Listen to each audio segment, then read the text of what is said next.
Kritikal ang kondisyon ng isang person with disability matapos masabugan ng napulot na paputok sa Quezon City. Saksi si Rafi Tima. Pasado alas 10 ng umaga kanina, makikita ang tatlong batang ito sa basketball court ng Barangay Pansol sa Quezon City. Maya-maya, ang isa sa mga bata may pinulot na tila pahabang bagay malapit sa isang tricycle. Saglit niya itong tiningnan, itinaktak at sa isang punto, sinubukan pang sindihan.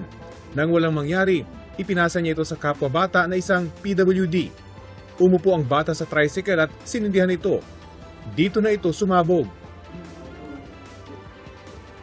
Dahan-dahan pang napahiga ang biktima. Ang isang bata agad nakatayo at naglakad palayo. Ang batang unang pumulot sa sumabog na bagay, nakalayo bago pa ang pagsabog. Ang biktima kinilalang si Ronron, 13 taong gulang. Nagtamo siya ng matinding tama sa hita. Ang kanyang ama agad tumakbo sa lugar matapos malaman ang nangyari. Nung makita ko yung anak ko, kasi tinakpan nila ng tela yung ano. Kaya nung ginanong ko, na parang nanginig ako.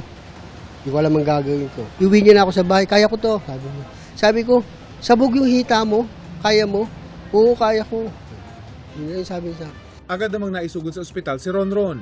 Kahit dito sa loob ng hospital, tinatanong niya yung mga nakapaligid sa kanya, yung nurse. Sabi niya, Dok, mamamatay na ba ako? Critical ngayon ang kalagayan ni Ronron matapos isa ilalim sa serye ng operasyon. Sasailalim sa 5 pang operasyon para subukang maisalba ang kanyang 2 paa. Ang kanyang ina, bukod sa panalangin para sa anak, may isa pang pakiusap. Sana yung nag-iwan ng paputok doon, makonsensya naman kayo. Dahil may stroke yung anak ko. Critical na ngayon. Ganito rin ang pakiusap ng ina ng batang nadamay sa pagsabog. Pero yung mga irresponsable na tao, sana malasakit na lang para matapos na yung ganong klaseng mga insidente. Ayon sa isang opisyal ng barangay, designated fireworks area ang lugar pero nilinis naman daw ito matapos ang selebrasyon kagabi. Wala rin nilang ginamit na malakas na paputok sa kanilang selebrasyon. Base sa CCTV, posibleng fountain daw ang sumabog. Siguro, hindi siguro sumabog yung nag-fountain siya pero hindi siya sumabog.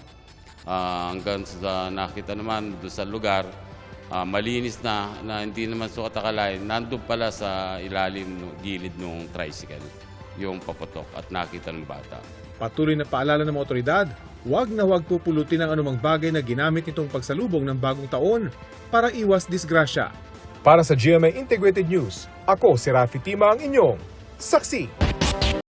Mga kapuso, maging una sa saksi. Mag-subscribe sa GMA Integrated News sa YouTube para sa iba't ibang balita.